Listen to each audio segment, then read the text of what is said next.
Non, le blues n'est pas mort, il s'exprime même pleinement à travers différents événements, dont le Blues Roots Festival qui aura lieu du 7 au 9 septembre au domaine Valbriand, dans la commune de Méreuil. Et pour en parler, nous recevons aujourd'hui André Carboulet, directeur artistique du festival. Bonjour à vous. Bonjour. Pour accueillir un festival dédié au blues, genre musical issu des champs de travail des Afro-Américains victimes de l'esclavage, le choix de Méreuil, ancienne ville minière, n'est pas un hasard. Oui, c'est vrai.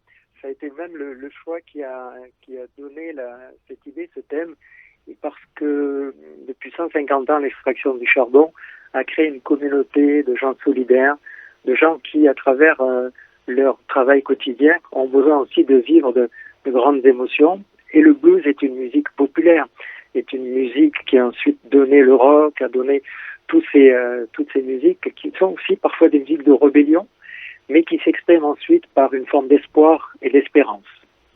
Oui, et la première bluesman de l'histoire, Mamie Smith, était morte dans l'oubli. L'édition 2022 avait rassemblé des artistes féminines dans leur grande majorité, un clin d'œil émouvant à l'histoire.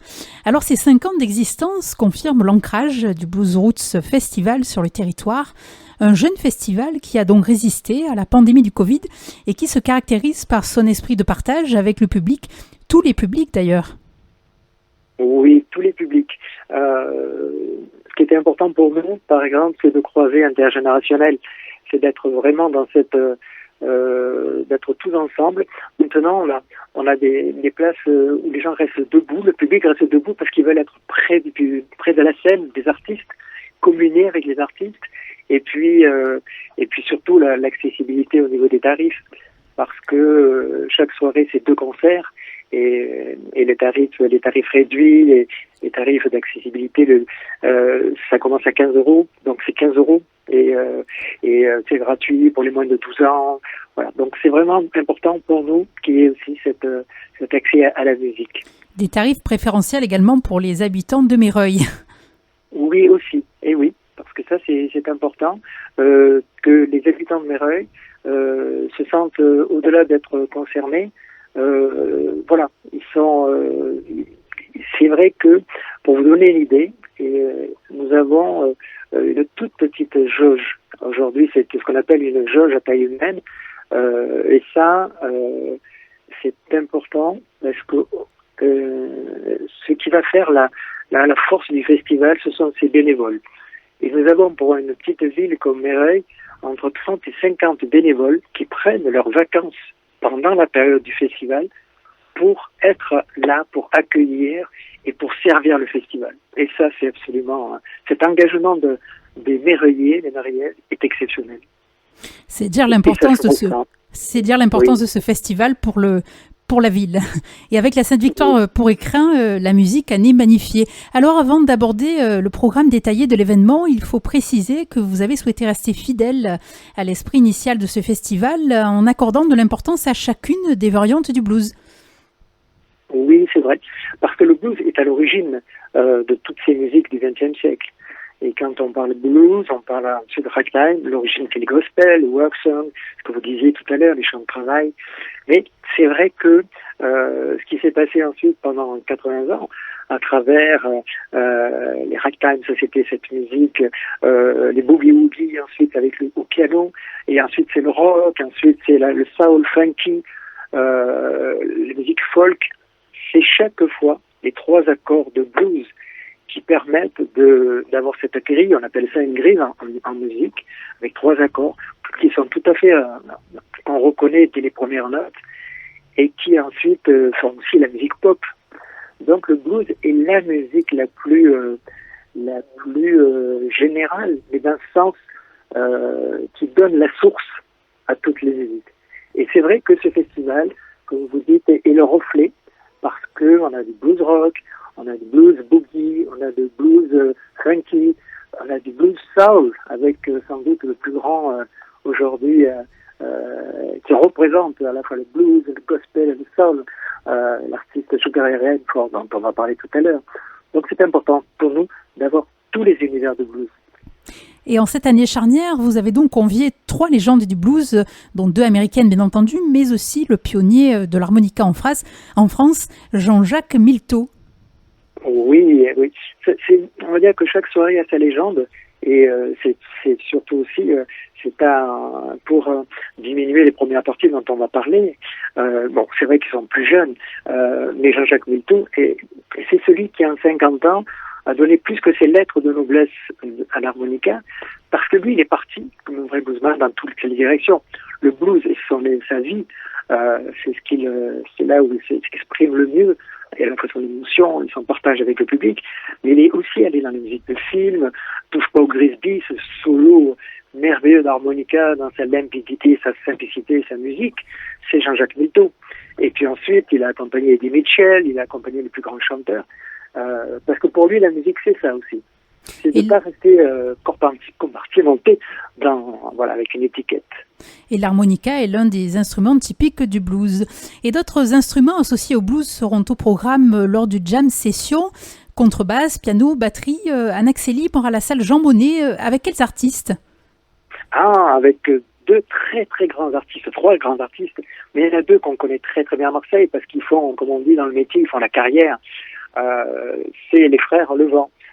Christophe Levent et Philippe Levent à la batterie et à la contrebasse, et ils accompagnent chaque fois que des Américains viennent en France ou en Europe pour faire dans les cabarets, les festivals, c'est eux qui sont choisis parce que c'est une rythmique absolument exceptionnelle.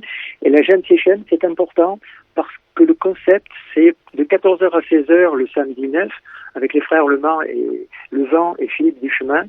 On invite évidemment des jammeurs, ils vont venir, des étudiants, même des plus âgés, des amateurs, des seniors, et ils viennent de 14h à 15h, ils présentent un peu les morceaux qu'ils aimeraient jouer, et là le public assiste à la mise en place d'une jam session. Comme on va dans un cabaret, on arrive, on boit un verre, etc., et puis on regarde ce qui se passe sur scène, mais là on voit comment les coulisses de la jam session, comment les artistes présents vont coacher, vont orienter, choisir le programme ensemble, et puis à 15h, il y a la restitution, le concert. Donc le moment de cette jam session entre 14h et 16h est important pour la vivre un petit peu de façon intime, avec non seulement ceux qui vont se jeter sur scène, c'est un joli mot, monter sur scène, et puis le public qui va comprendre comment se passent les choses. Voilà, ça c'est important, c'est ça le Jean Monnet samedi.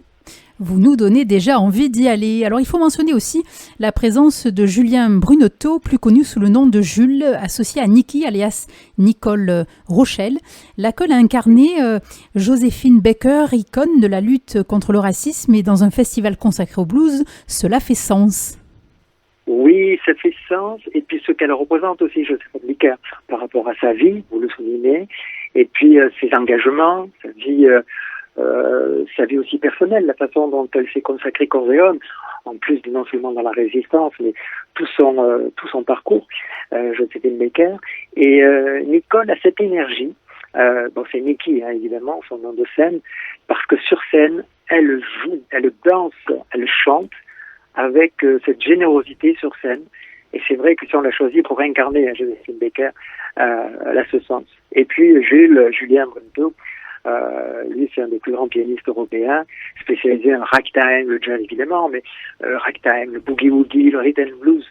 Donc là, je pense qu'il sera impossible de rester assis, on ne pourra pas. Ça va être debout, danser, l'énergie. Et Jules est par ailleurs... Tout à fait. Et Jules est par ailleurs lauréat des trophées France Blues. Également à l'affiche de cette 5e édition, des artistes confirmés, parmi lesquels il faut citer Laura Cox, une artiste révélée par YouTube. Oui, c'est vrai que dans sa carrière, par sa génération aussi, son âge, les réseaux sociaux, YouTube, etc., elle a tout de suite, avec Sweet Home Havana, cette pièce, c'est sans doute une des plus célèbres en termes de ballade, elle en a fait sa version, et ça a été un demi-million de vues, de partages, de likes, etc., sur les réseaux sociaux. Et elle a un public très jeune.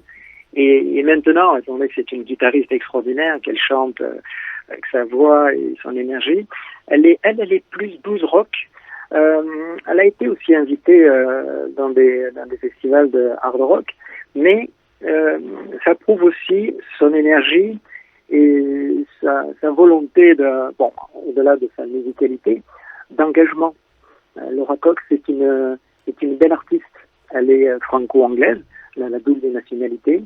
Et c'est vrai que toute sa vie reflète un peu le parcours des bluesmen, qui est très souvent autodidacte, mais qui ont une forme d'engagement, au-delà d'être militant, un peu rebelle de la société. Parce que, voilà, cette souffrance, le blues, ce n'est pas une musique triste. C'est une musique qui rend au contraire, qui sublime sa souffrance pour en faire une joie partagée, un espoir et une énergie, une belle énergie. C'est si joliment dit. Eh bien, merci beaucoup pour cette interview, André Carboulet. Et si vous souhaitez assister à l'un ou plusieurs de ces concerts, vous trouverez toutes les informations sur le site festival.ville-meyreuil.fr. Et d'ailleurs, à Radio JM, on vous propose de gagner des places. Il vous suffit de rester à la sortie de la rédaction. Merci. Très bien, c'est moi qui vous remercie. Merci, au revoir.